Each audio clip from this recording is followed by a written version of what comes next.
$52.9 billion. That's the total revenues net of interest expense Amex made in 2022. But despite its impressive earnings, Amex is far from dominating the credit card industry. Its domestic payment volume is far behind that of Visa and Mastercard, and it lags behind Discover based on the number of cards in circulation.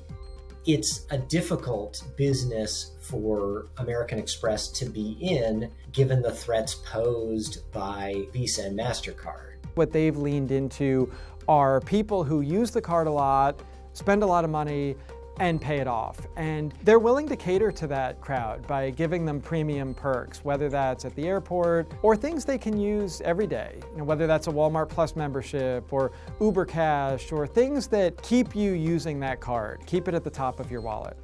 Armed with impressive rewards and a loyal customer base, Amex has achieved impressive growth. The company's revenue has increased over 32% since 2017, and shares of the company have shown resilience and growth in a tumultuous market.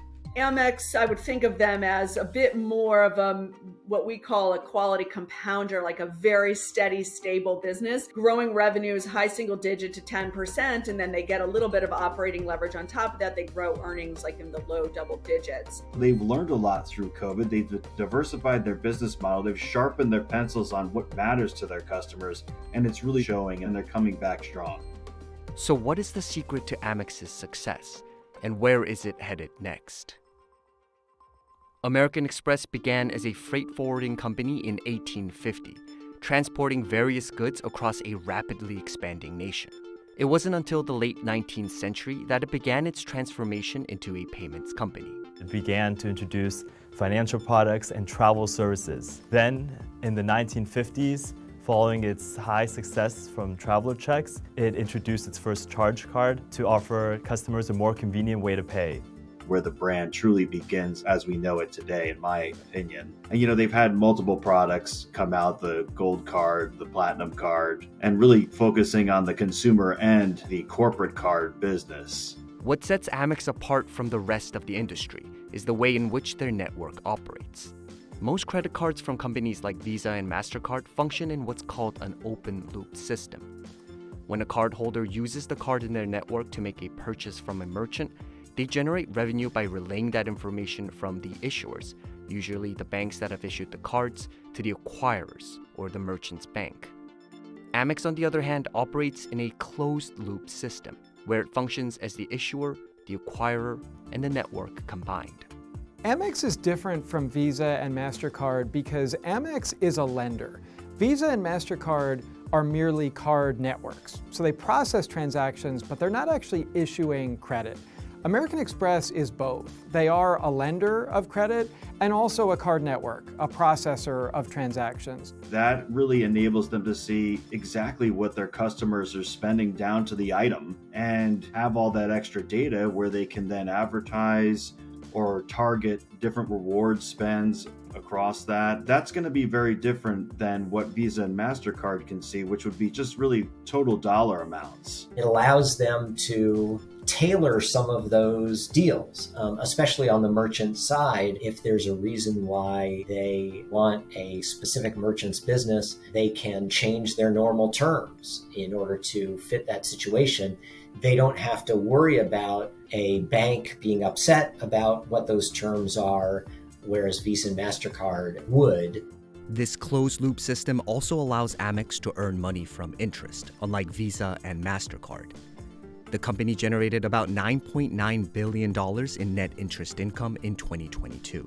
It's advantageous to be diversified. So they get paid anytime a transaction is processed, and then there are also other levers like people who pay annual fees or carry debt or other things that incur charges.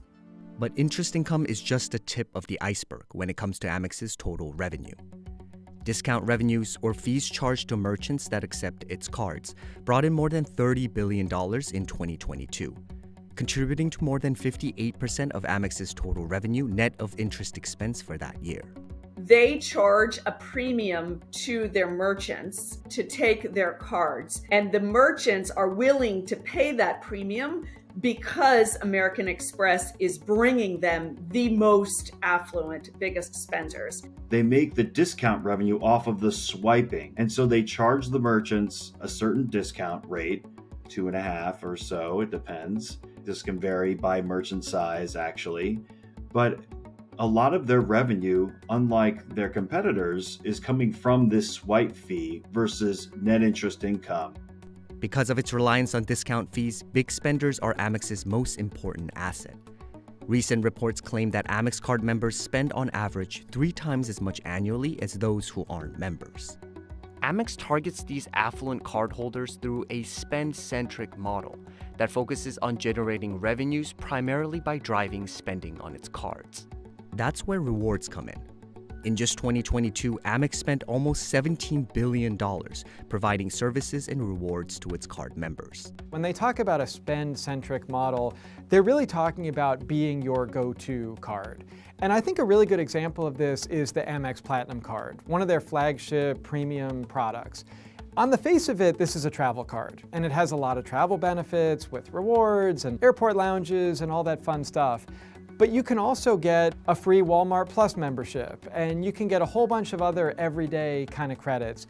They're trying to make this a go-to every day, not just something that you pull out a few times a year when you're traveling. That high spend-centric model is the reason why they can provide such strong rewards that they do, and why the customers are willing to pay those higher annual fees than for other cards, because they're getting the benefits of the spend and the rewards, because the people that are spending are actually making this up in their spend behavior. Having a closed-loop system means how much the cardholder spends is usually more important than the number of transactions made.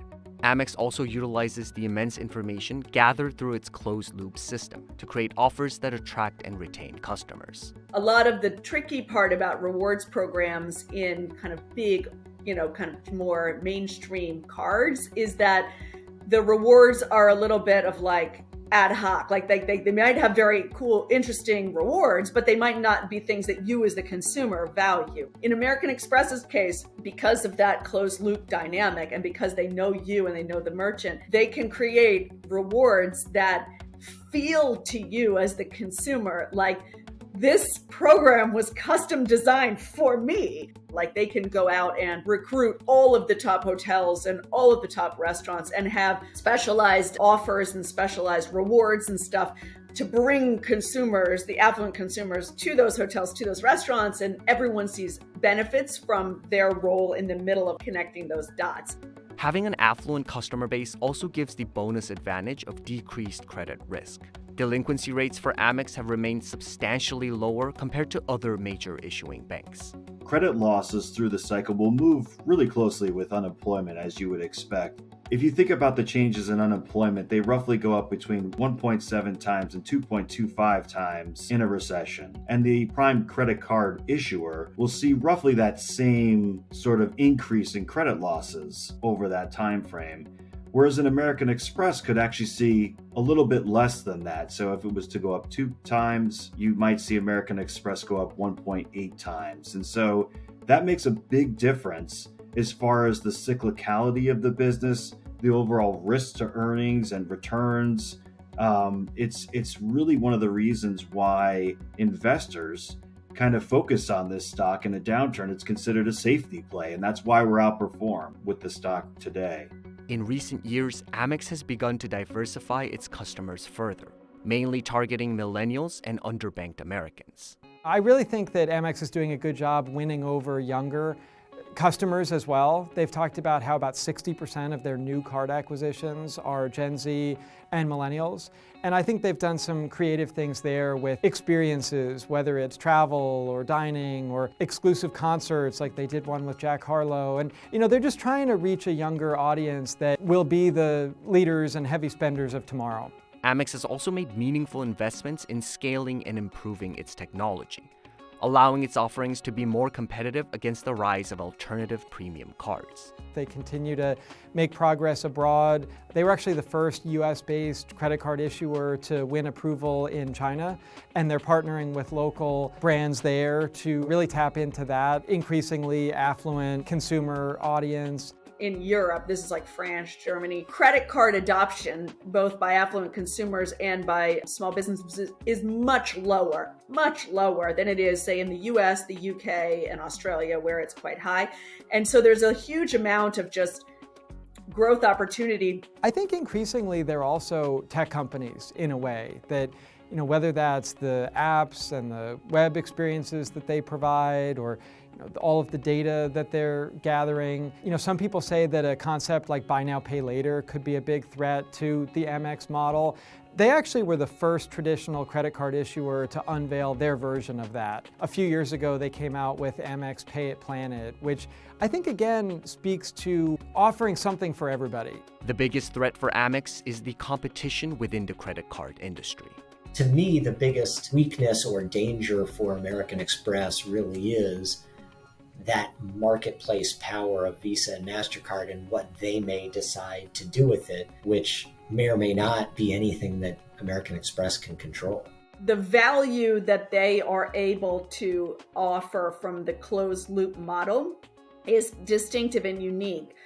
But as things like data analytics and AI get better, and the whole process of issuing cards and managing card programs becomes more digitized, as their technology advances, those open loop card programs can better replicate what American Express is able to do uniquely. So they can run better analytics to understand your consumer spending, so they can better tailor your rewards.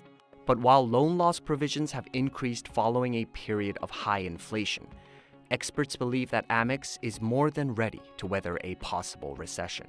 They're not by any means immune to a downturn, but at the same time, with that high spender, affluent customer, those credit losses are likely significantly lower than some of the peers that are more focused on average consumer, even subprime borrowers. And so, there's no reason to think that American Express won't have a strong customer base after the next recession.